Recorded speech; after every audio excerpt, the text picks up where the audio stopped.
Hey, Thanks for coming. glad to be here with Absolutely. you. Absolutely. We got episode 7. We got Mr. Ronnie Nunn, former directors of officials, former NBA ref. Thank you for coming on the show. Pleasure. I want to get into your early life and growing up in Brooklyn. How was that? That was great, really. I grew up in a section of Brooklyn called East New York. Right. It was a very athletic-oriented area. Right. It kept me out of trouble from the other things that were going on in the neighborhood. That time, the neighborhood, its strongest, negatives were mafia folks were in that area, Right. Along with a very diverse community. We had a very different cultures, and it was good. It was good growing up in that area. I was one of the unique kids in that area, being of mixed background. My father was African American and my mother was Italian, and he had come home from the war, and this is where my mother felt most comfortable to live. So he said, wherever you want to live, don't worry. Just if I can get home, when I get home, it'll be where you are. So it was good. It was a good environment, surrounded by sports, good education, and good diversity. Coming from a diverse background, how did that play a part into your upbringing and growing up? It was interesting in that my father set the tone for the fact that, he used to talk about a book called The One Drop Rule.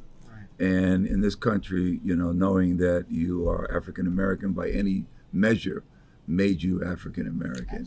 So obviously I was more fair skinned, but he always reminded me to make people know somehow or another that of my background, so they'd be careful on how they might want to approach me or say things in jest or say things carelessly. So the neighborhood knew who I was.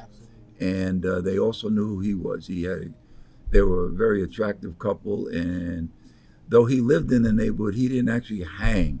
He was a person that would always say hello, speak to a few neighbors, but never really hang out with them because it was a difference. Now, we had other African Americans in the area, but none were homeowners. Absolutely. And but he managed to carry himself in a very dignified way, which I think helped me in terms of people not trying to take advantage of me. He was a powerful looking man. And so he just made sure, and he also brought my mom along because she was naive to that. She just saw love, and she didn't have any color in her mind. And so that's how we made it, my brother and I. And I think they set the tone for the fact that we had to be educated. He didn't care much about my sports until I got better and better at it. Absolutely. But that was a great tone in my home. Absolutely. You speak on education and sports. You attended GW. How was that time in your life, and what was so impactful about going to GW? Well, going to GW was big because most of the players in New York that had notoriety, like myself at that time, were going and leaving the city, and they were going into places sometimes for the first time. My player that played with me at Brooklyn Tech, Charlie Davis, who became an NBAer, was the second black to go to Wake Forest, and he was an All-American there. Many players, Charlie Scott, that went to Stuyvesant High School, was the first black to go to North Carolina.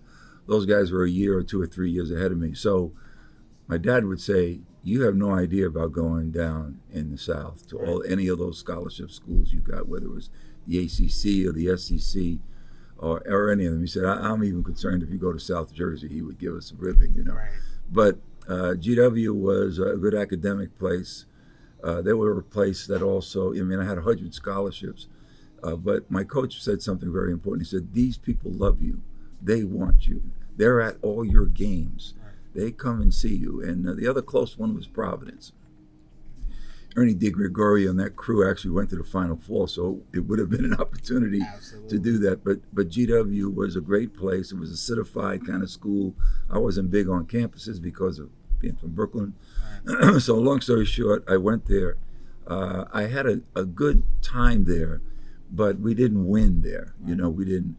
And the only reason was we had 2 critical players in my time. One, a big man from Washington, Howard Matthews, who had played with Austin Carr, who was a great player at Mackin High School, and another player named Mike Talent. There were 3 Talent brothers there by the last name, and were very talented. And the one I was playing with was probably the best, and he was hurt. So we didn't have, GW wasn't a well-known recruited place to go play ball. But my coach said, listen, it's a good academic place. They want you. You'll play there. And I did. And as a result, I'm very fortunate to be on their Hall of Fame and then All-Century team. But I would have wanted to win more and make more of an impact like that. So from GW, you go on to, you have a great career at GW, but not to translate into the NBA. You go down, to South America and Mexico. What was that time like? And mentally, were you prepared going down there, and how did it affect you to not make it to the NBA? Well, the good news was at that time you couldn't go to Europe because they weren't looking for guards. Right. Anybody going to Europe, they were looking for bigs over there because guards are like piano players. There's a million of them. Right. And they're all pretty good all over the world. Guards, obviously there's exceptional players, but guards are pretty good players everywhere. Absolutely. And so they weren't looking for that. So the place they were looking for players were in Mexico, both bigs and guards. Right. So I wanted to stay close at that time because I had aspirations to be an NBA player or an ABA player at that time. So I went down to Mexico and I sat in a 72-game schedule. I sat the first 18 games.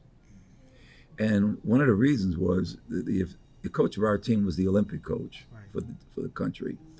And also he had about 4 Olympians that played on that team.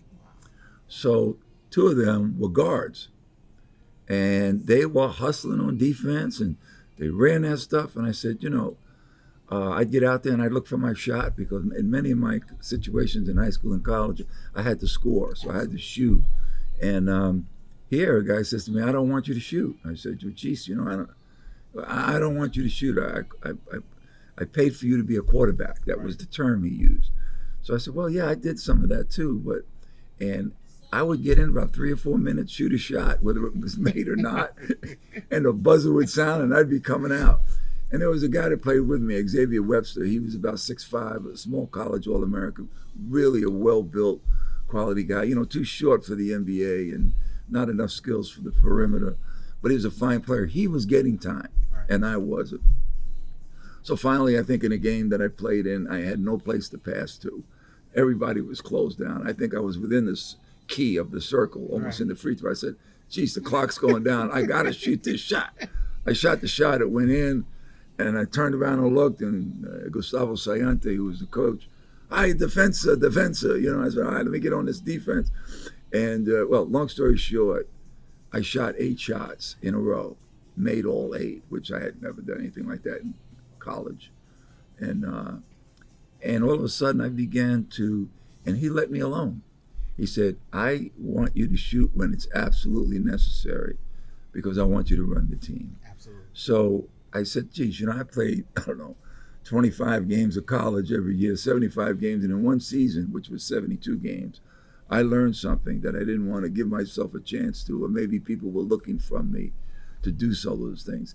That someone from a foreign country of a different background, and someone outside the United States, taught me really how to play basketball all these years.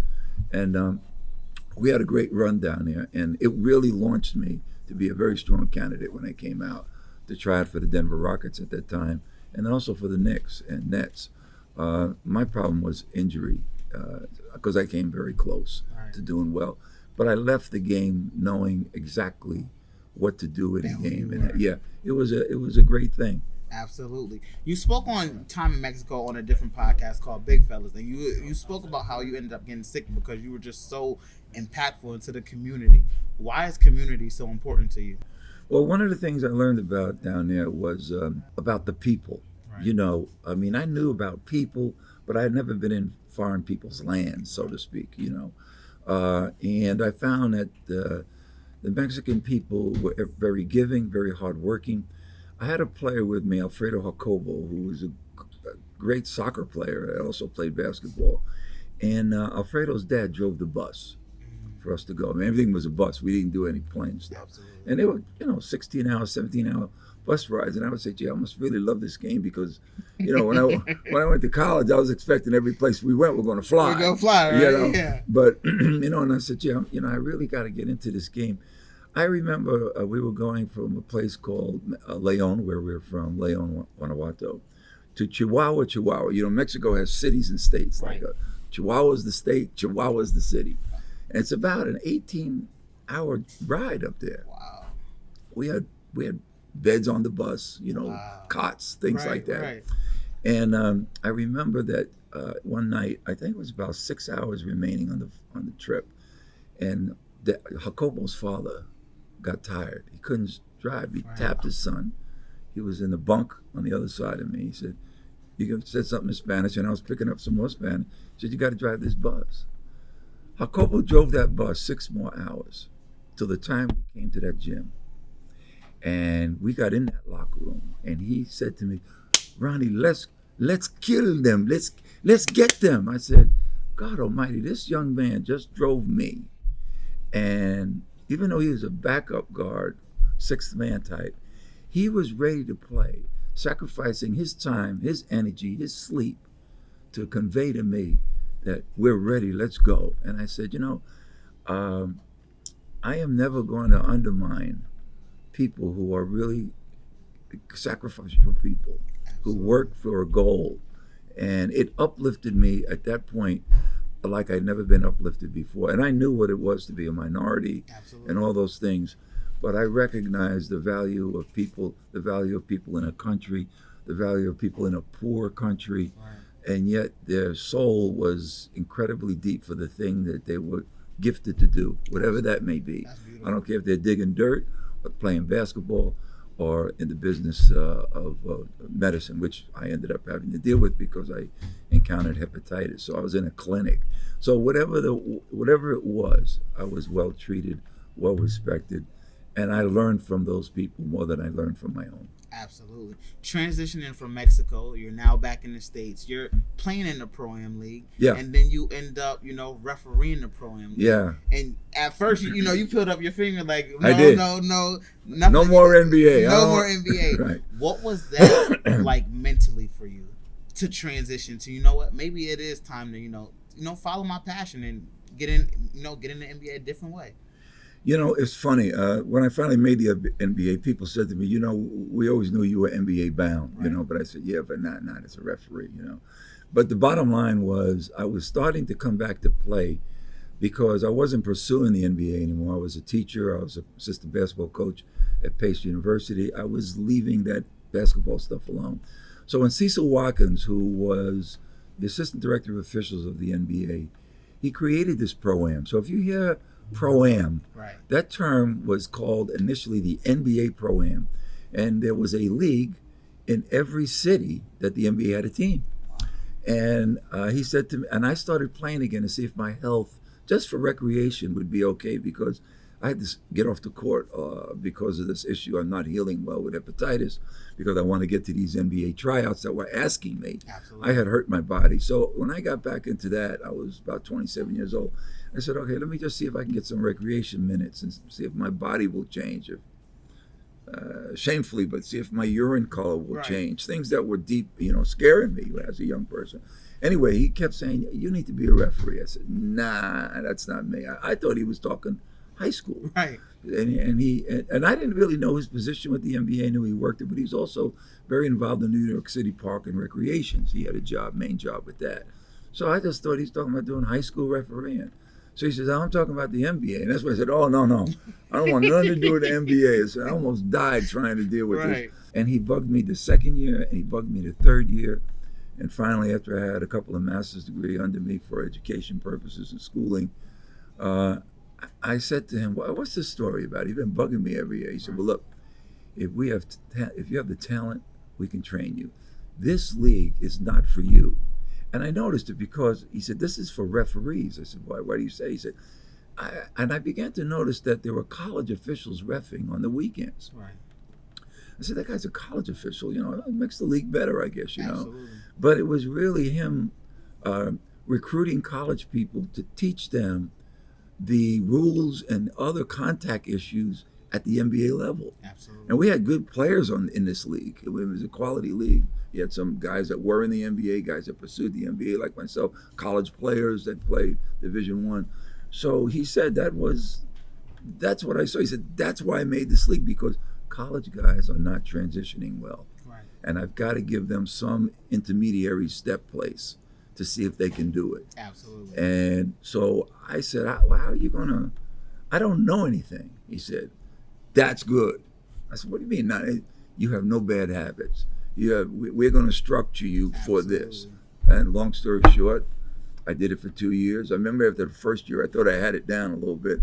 Could I go to the tryout then? And he said to me, you're not ready. And I didn't understand what it meant, but he was right. And then another year went by and he said, you're ready.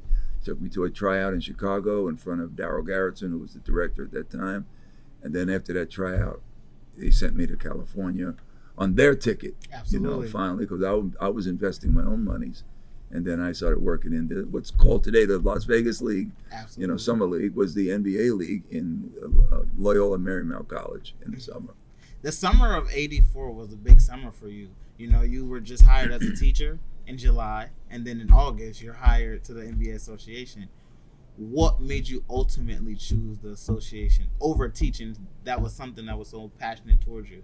Yeah, I moved from Brooklyn to Danbury to continue my teaching in Pleasantville. I was making that run from Park Slope. At that time, we were married, lived in Park Slope, and had a couple of kids. And so I came up here July of '84 and expecting to continue my work at the school. In August of '84, the NBA calls us and says, I'm going to appoint you to the staff. Right. So I was excited. My wife was excited. She didn't know about NBA life. Right. And she figured, a referee, I guess it'll be okay, whatever. The key was, I said to her, I'm going to make $28,000 compared to the $38,000 I had been making as a teacher administrator. Right. I was a summer school principal there. So put those two salaries together. I said, I was making 28. So she asked a very, very good question. She said, didn't you ever ask these people how much they pay? And I said, well, I figured it was going to be 50, at least 50. I'm making 38 as a school teacher. It got to be 50. Right. She says, it's 28. What are we going to do? I said, I don't know. First of all, we got the house on mortgage on 38, so the bank doesn't know we don't have any money. But it was very funny because obviously when the season was over, I was not in the playoffs. And sure enough, here she comes again. She opens up the Danbury News-Times paper and she says, there's a special education job available. A girl's going on maternity leave at Avid Tech here in Danbury. Get down there and see if you can. And long story short, I must have worked good 3 or 4 years more in terms of summer going somewhere. And I still had to attend a camp with the NBA as you continue to transition. Absolutely. But I was on the staff then. And so I always worked, or I spoke at clinics and things. And then finally the monies got better. Absolutely. We kept bugging David Stern about the little bit of money we were making, which was true. And so that's what pulled me out. And then all of a sudden my life changed for the better. I was healthier. The referee in an NBA, you got to be healthy. You got to pass the physical. You got to be in shape. You got to have your sleep. It's a very interesting profession that a lot of people would not know, nor do we like ball players pursue it, nor do many others pursue it. Absolutely. And it's a good gig. It really is. Now, let's get into that first year. What was that first year you are a full-time NBA ref? What was that like? What was your I'm actually here moment? The at here moment really didn't affect me maybe like others. Right. I had no, for example, big college arenas that I would have been involved in. Right. I mean, that came from the park, more or less, and of course the minor league. But I think what it was is I was a basketball person and a player. I had been in those arenas before. I understood the game a little bit that way. Not that understanding the game makes you a good ref. You got to learn how to ref before you can get back to your roots of your game or coaching. So basically, when I got there, I was okay, except I knew it was different. I mean, the calls were different. The bodies were bigger now. I remember Bob Lanier, may he rest in peace, big-time player out of St. Bonaventure and played, obviously, with Detroit and Milwaukee. I remember him tapping me on my backside a little bit. I think I had a play where I was getting ready to give a tag or something. and since I was one of the taller refs, he'd say to me, he said, he just tapped because he didn't know me and I didn't really know him. I knew of him. He tapped me, he said, you all right, big fella? I said, I think so. He says, you're going to do all right. You're going to do all right. Absolutely. And that little piece by that very gracious man who ended up being a key person for David Stern as the years went on when he retired, it meant something to me that one of the top players just said, "Hey, you okay?" Because he knew I was tense at the moment, Right. and he also gave me a sense that I was maybe likable to him. Absolutely. And I think part of that is important in officiating. They got to kind of get a sense that you're okay, that you present yourself well, that you're honest, even in your errors. So when that happens, you do okay, as long as you don't make too many errors. Absolutely. You explained a few characteristics of a great ref. What makes a good referee at heart? Refereeing involves really many hats. The main hat is throwing strikes. I mean, you got to have the accuracy of calls at the highest level you can have it. Secondly, you got to wear the social worker hat.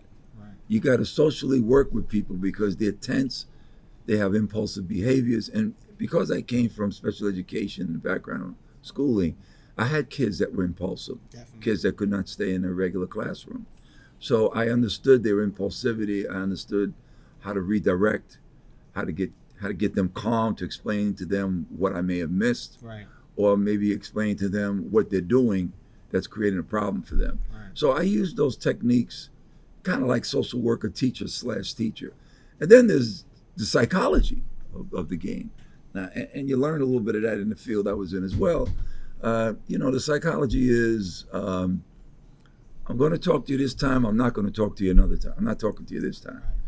Right. You got to get to a point where a player says to you, or a coach, and it takes 3 or 4 years or 5 years for them to recognize that you're pretty good, you're a talent, you're moving, and then they say things like, "Jordan, can I talk to you for a minute?" Right. Right. And when they start approaching you that way, that's one sign that you know that now they're recognizing that you're valuable. Absolutely. And you want to get the point across to me, and I get that.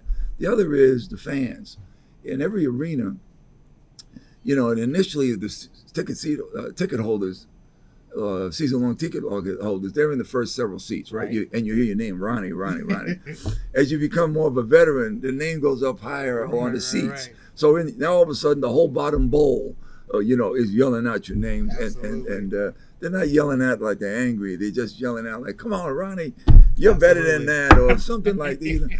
They get to know who you are, and that's a good feeling. Sometimes you go to a restaurant after a game, and a fan or two may be there, and they're much different when they meet you personally at the airport or something. They kind of recognize the dignity of your work. Absolutely. They say hello better. I didn't like that call, but hey, nice to here's my son and say hello, And I think that same feeling has happened for me as a community person here in Danbury. Absolutely.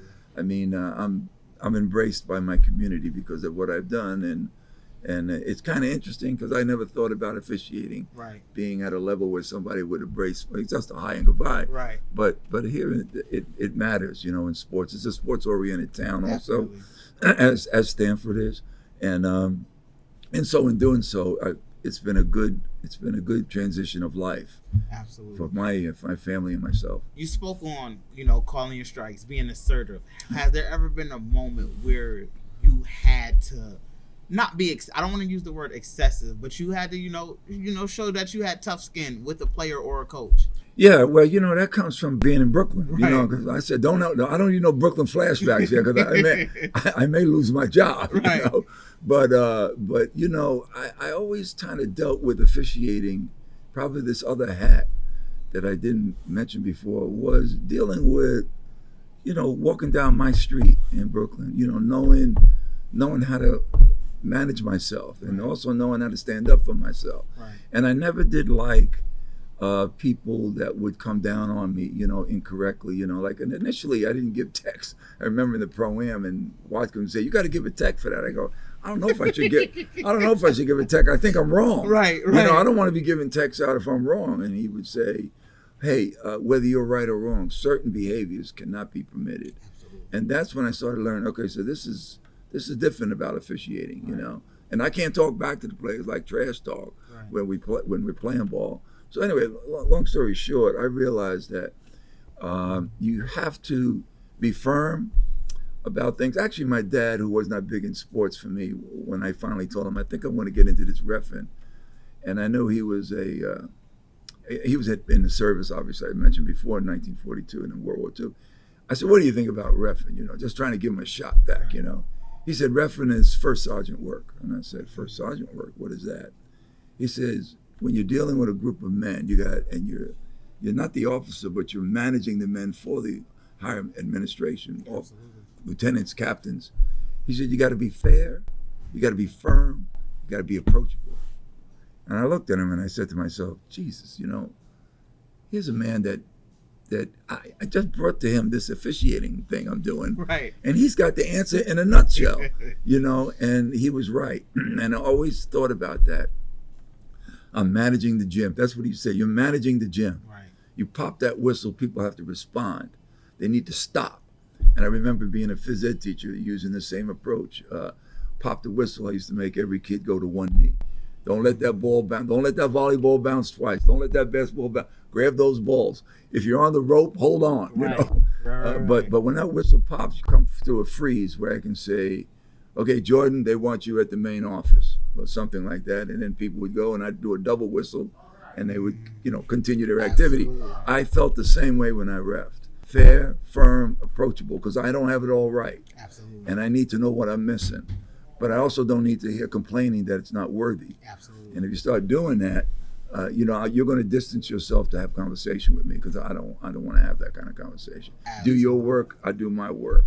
But they come around because I think they believe in you.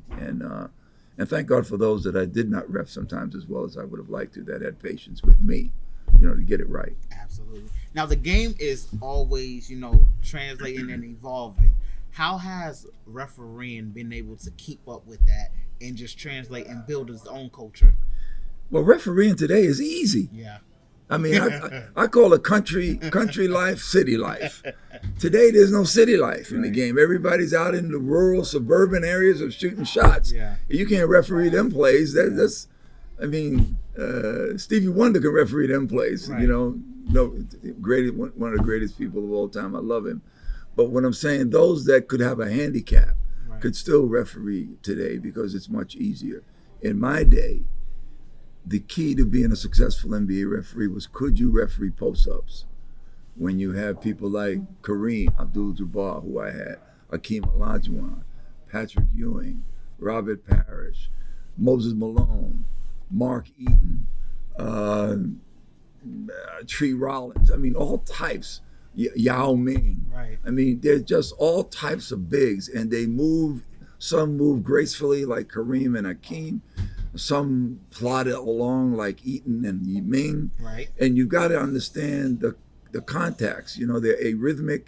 They could be bumpy, and obviously post-up play can be tough. Whether it's Karl Malone or Charles Barkley, when you have power forwards that play like that too, they're even tougher.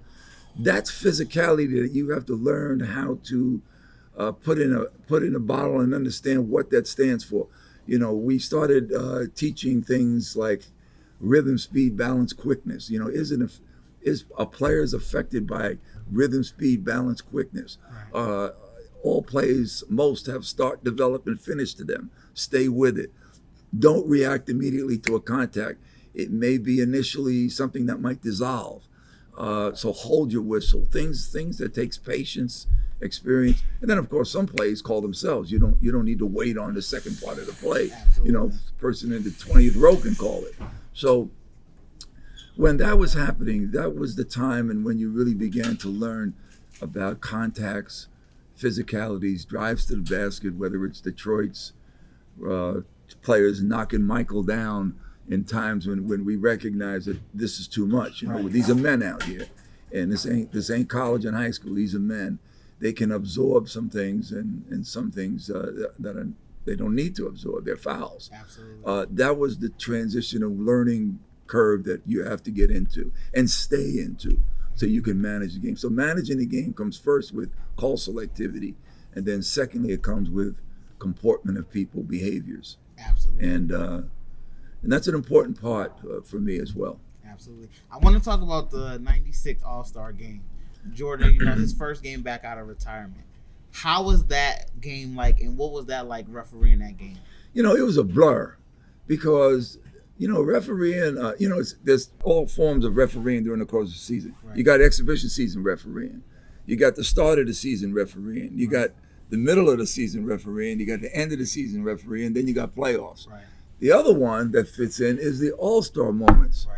So the good thing about my era in the all-star game, it was competitive. Definitely. It was fun and competitive, and you really didn't want to get, you know, it have to be a 65-35 foul. Right. You know, to call something, you know, or where a player could be embarrassed by not being called on a foul, you know, for him, you know. So you want to make sure people didn't look bad in an all-star game if they were fouled. So it's a different type of thing. And then down the stretch, it was competitive. Right. Today, it's I wish they can go back to it somehow, but I know that owners are worried about injury. Right. You know, you have an all-star event. I'm glad they give the monies now, I think, to charities, Yes. which is very good. And the players play, but they don't really get into it. They give you some of that high-flying slams, long shots, bouncing balls into hoops, whatever it is, which is fun. But I would love to see the old-time competitive thing. And I don't know what you have to put on there for them to do it or how to protect it, but they almost owe the fan base that, you know, you get people come and see all year long. That's why you make that money, along with television and everything that helps that. But people also need to see, the youngsters, they need to see some real hoops too. Absolutely. You know, and I go back as far as watching, you know, Jerry West against Oscar Robertson. You know, I remember, you know, being old, I've seen basketball in many, many ways, and never thought that I could be part of it at the refereeing end with the highest level of people. But that's what I think is the story. I would love to see it reoriented. Absolutely. So yeah, it was kind of like a blur. You know, it was fun. Family was with me.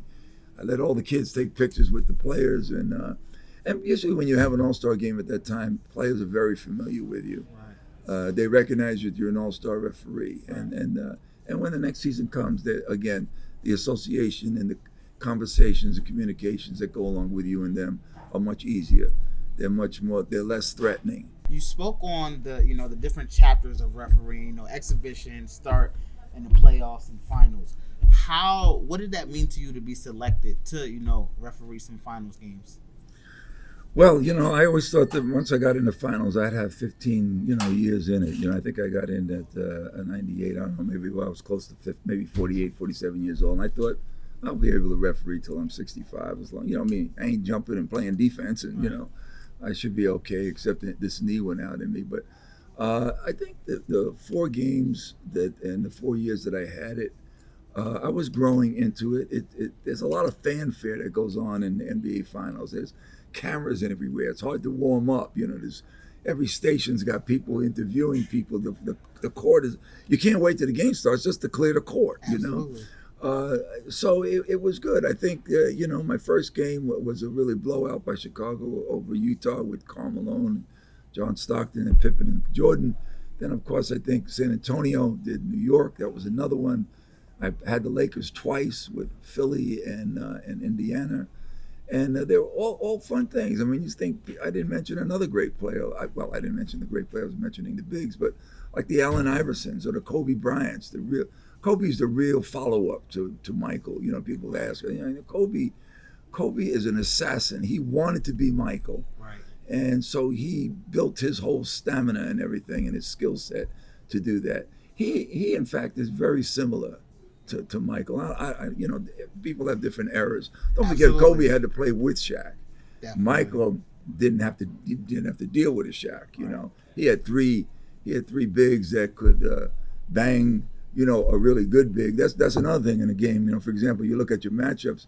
You got like Akeem Olajuwon, but when you play against Chicago, they got Luke Longley, Bill Cartwright, and another young man, I forget his name, out of St. John's. I mean, that's 18 fouls that they can use on banging him down. So you got to make sure you pop those fouls. So there's a penalty, you know, for fouling. Absolutely. And not let people take advantage of people, because that's what, you know, they didn't have the talent. Cartwright was pretty talented, but they didn't have the talent to keep up with Akeem. I mean, he's an exceptional, but they will eat at somebody, you know, keep banging at him. And so, Michael didn't have to deal with Shaq and throw that ball into him or to Kareem. Right. And I think Kobe always wanted to have a weaker center so he could just show that he's Michael-esque. Absolutely. And but he's the closest to him. And there's other guys, McGrady and Vince Carter. And, I'm sure I'm missing a couple more that are exceptional one-on-one kind of players. But Kobe and Michael, they're in a class separate of all these other people. Absolutely. I'm glad that you brought that up because that's a huge topic of today's basis of who's the greatest of all time. You saw some real basketball and you transitioned to see the newer basketball. Yeah. How do you classify the game and who would you classify like the greatest, quote unquote, all time? Oof. It's hard because players are a combination of others from the years before. Right. So you take a guy like LeBron. I mean, he ain't Kobe and Michael. Right. But LeBron is an exceptional player in that he has in him Oscar Robertson, who's a manager of the game, strength of Oscar. He also has the strength and the ability of Elgin Baylor, who people don't even probably know. Great player for the Lakers. I mean, great, man. They were missing a center. That's why they kept losing to Boston. They would be the last two great teams in the league that year, and Boston would win because they went 6-7 deep. Absolutely. But plus they had talented players. But LeBron would prefer to run a game than to shoot like Michael or Kobe or be the scorer that Michael and Kobe were. Absolutely. He would rather run the game and cool out, and yet he does a lot of things, not to mention that he's not accident or injury prone. I mean, he's an amazing athlete, a God-given talent. And I think the good news about his work is that sometimes it's more subtle. Yes. And people want to see the hellacious, but he gets it done. So today, I think him and the unique play ability of Stephon Curry. I mean, he doesn't stop. This is a guy that, there's some great shooters in basketball, there's no question. But this young man can manage a game and also score. Yeah. He is very unique. I would never have thought that a 6'3" guard who looks like he's 5'10" out there could be somebody who could be spoken about as one of the greatest, certainly as one of the greatest players around, but could be in a place that could say, this guy could be he could be the best player I've ever seen do what he does. Absolutely. There are things that he does that are just better than anybody else. I mean, his dribbling, his shooting, his ability to pass. I mean, he's unique. He's not Tiny Archibald because Tiny can't shoot like that. Right. Even though Tiny, scored 34 a game on layups. That's how good he was, beside his ability to play make. And I think he won that award one year. And he's my era, maybe a year ahead of me. But Curry is unique. And these other kids, Trae Young and others that are trying to become like that, are opening up the game that way.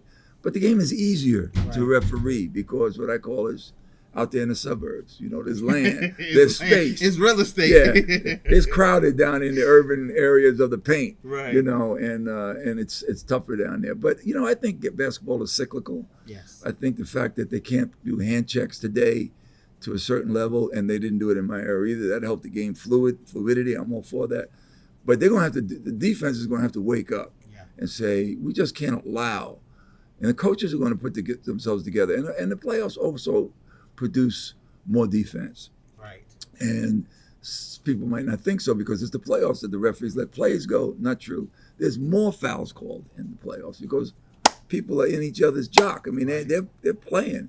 They complain less. There's a goal, and the goal is winning, and the goal is the money that they're probably going to make if they win. Absolutely. And the marketing of themselves and the branding of themselves. So pretty cool. That's how it's divvied up for me as I've grown and learned. You held probably one of the highest jobs at being an NBA ref when you became the director of officials. How does your education background help you, and why was that a job that was so abrasive to you? I was very, very fortunate to get that job. I mean, when I got hurt, I got frightened a little. Not frightened, but I had my background in education. I knew I could go back to schools. I knew I could coach. I knew I could be a happy person. Absolutely. But I loved the NBA. So when they approached me about being a candidate for that job, I said, I don't have the resume that previous directors had. They Right. had 15, 20 years in the finals. Right. They were really well in their 60s. You know, they had their careers. They did what they did. And here I am with 4 years in the finals, and I'm 53. I'm young, and I'm not reffing also, because we had one, Daryl Garrettson reffed and was Right. in charge at one time. I couldn't do that. So I was kind of surprised and humbled. The one thing I knew about was I knew about refereeing. I knew how to teach it. I know how to teach it to this day.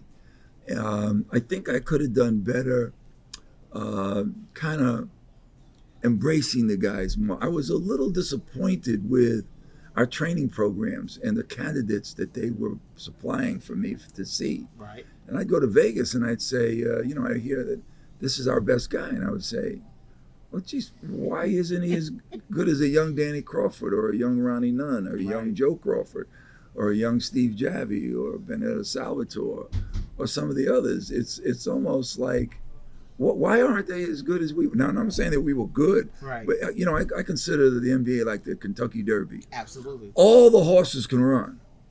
They all kind of have a champion way about them. And I don't expect the ones that come up to win, place, or show. Right. I don't expect that from them. Right. We got people to do that. But when I started looking to see, we had talent there, but I didn't think the training was as good as we were trained. Right. Not that we didn't have any child prodigy ability. The training helped us. And of course, talent. We had to have the talent. Absolutely. I saw the talent, but I didn't see the training. And one of the things that frustrated me is I was so busy with our own staff and the games and the complaints and the ways in which to make changes for successes. I couldn't get down to the rookie program. I couldn't get down to the minor league. I wanted to get down there better. And I think I could have done that better even from a distance. I could have done it better by scheduling time for them so they can see what I'm looking for, what we need. Here's the modifications that need to be made. And I think I also sometimes was too tough on our own staff. Right. And that's really not me, because working with people that needed help in my life humbled me. Absolutely. And I think I could have been a kinder leader, although I was a very genuine one, and I think I was also one that would do anything to help them succeed. Absolutely. And again, I'm thinking internally, I think some people think I would be tough, but I don't think they think I was wrong. Right. And I think any way in which I can get people better as a group to kind of love you more. And one thing about refereeing, you can't be loved. Referees go out there, hope that this coach is going to like them. You have to go with the sense of being respected.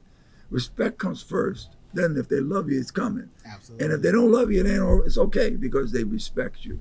And I think I had to garner more of that. But I was interrupted in that challenge at that position. And once you get a good team to follow what the offense is or the defense is, you don't have to bother them anymore. They know it. And there was a time in life I couldn't turn and stay in that position long enough. Definitely. And, you just held yourself accountable. What does that word accountability mean to you?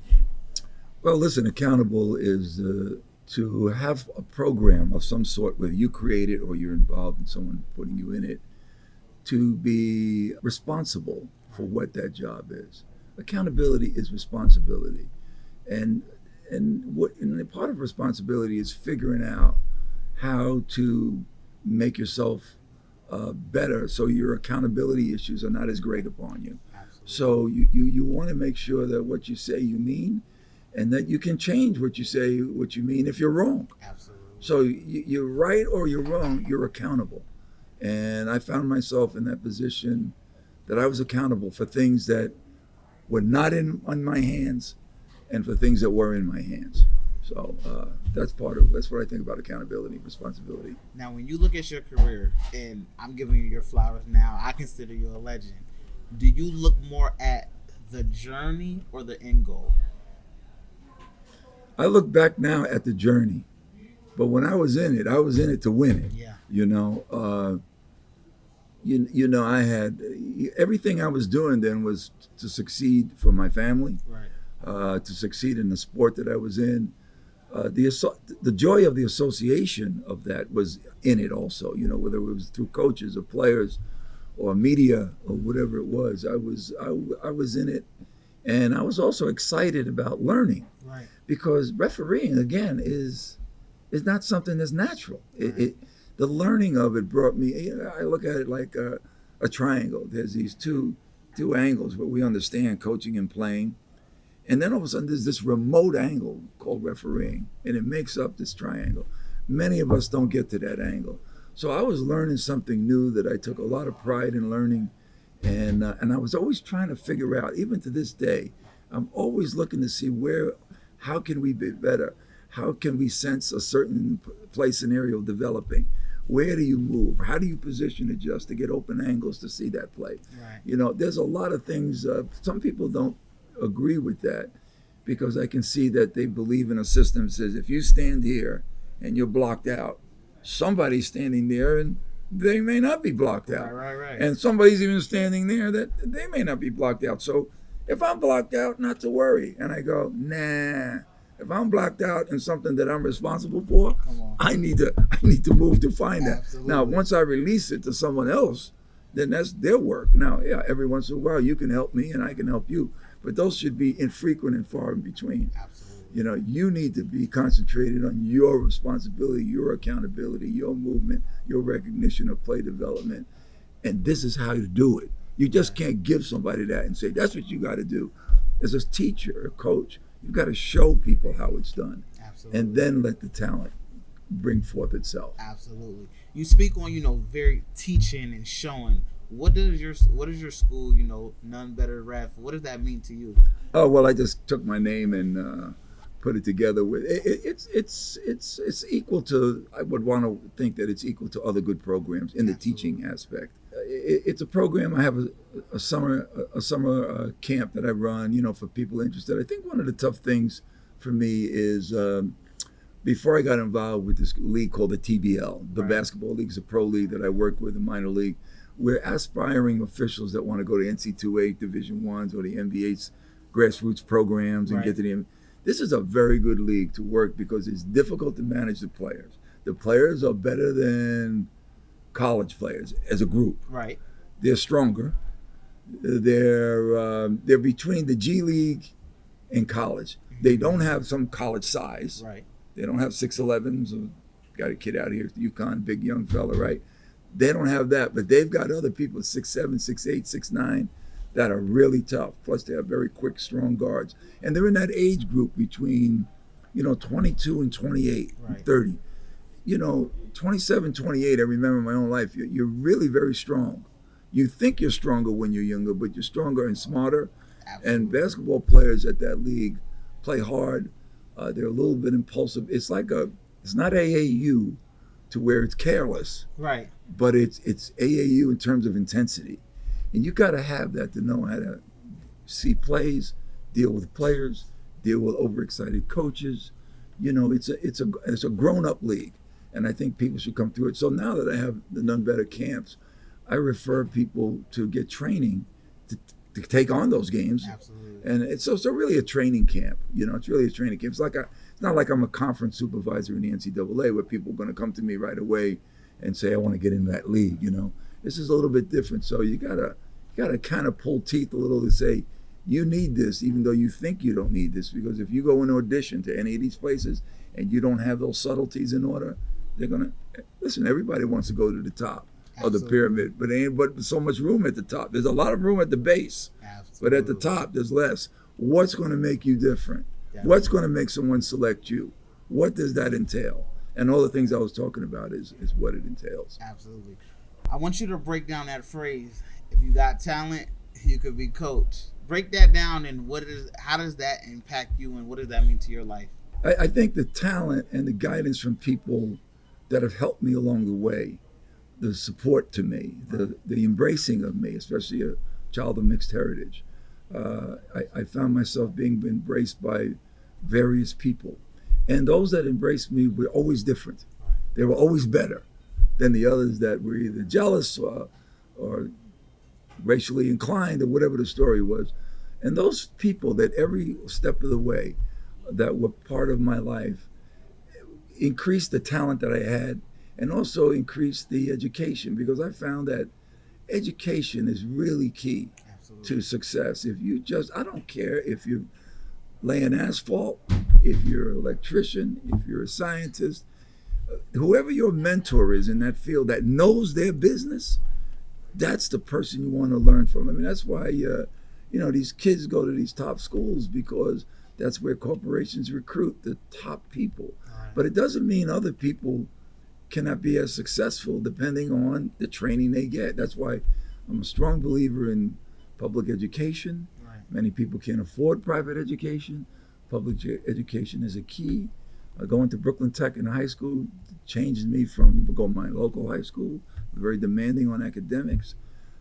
No girls. Right. I couldn't hang out with the girls, and I like to go out with the girls, but I couldn't. In my local high school, I would have been a mess. Right. And that certified all the scholarships that I was getting, because I had the grades to get there. They weren't phenomenal grades, because I was competing against some brilliant young men of all backgrounds, which I had never seen that before. There were stereotypical people I thought might be there, but there were others inclusive of the stereotypes that are supposed to be smart. Absolutely. And they were all bright, and it was a great place to go to school. That was the launching of education for me. And I think in anything you do, talent can be lost if not educated. I mean, I don't care if you Richard Pryor used to talk about a guy walking across the street that used to bet the money on the tickets or the money or the drug money. He could do it in his head. Right. He had it all down so good. But that's not where you want your talent to go to. Right. So it's a redirection of talent, and there's lost talent, because he would say the guy got in drugs and he doesn't know his name or his number anymore because of what happened to him. A talent, but he didn't redirect it somewhere else.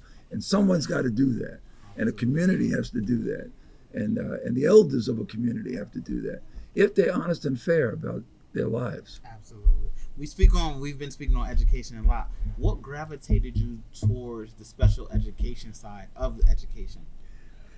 Actually, it was a job. I mean, when I came home from Mexico and I had to get well and pass the physical to be a city school teacher in New York, amazingly, there were no jobs. I said, how could this be? My dad said, school teaching's not a bad job. You can always get a job. Absolutely. So I couldn't get an appointed job. I could only be a sub. So I was a good sub, and people took me every day, but I wasn't appointed. I met my wife in Bed-Stuy, teaching, and I wasn't really ready to meet this girl. She was outstanding. I was like, not now. Maybe a little later. Give me some time. Let me get into my 30s or something. But she had a mission, and sometimes my father would say to me, brass and gold both shine. He said, you got to recognize when there's gold and when there's brass. Because in time, brass will rust away. Water gets on it, air gets on it. It starts showing its color. Definitely. Other than the golden color it came in with. Right. And so anyway, long story short, I married a girl there, and he said, that girl is gold. Now you got to be careful about losing her, because you may not think now, but that's the kind of people you want to be around. And that was his message and my mother's message all the time. You want people that elevate you, that embrace you, that help you grow. And that has to do with friendships. It has to do with dating. It has to do with basketball teams or organizations you belong to. And you want to learn. You want to constantly be on a learning thing. So yeah. So that's why I think that you have to be in the right people and the right mentorship to be successful. Absolutely. Jumping back to basketball. The term flopping. Yeah. What does that look like to you, and how has the game been able to modify and change that? Flopping's always been around. Right. Offensive flopping too. I can remember guys dribbling and bounce off somebody, and so flopping really became more paramount overseas. Mm-hmm. Believe it or not, basketball was getting bigger in Europe and internationally, but particularly in Europe, because I was more familiar with that, having done so many clinics there, and continue to in Australia as well. It comes from soccer football. That's their soccer. Okay. There's a lot of flopping in soccer. So they transition that physicality move into basketball. Right.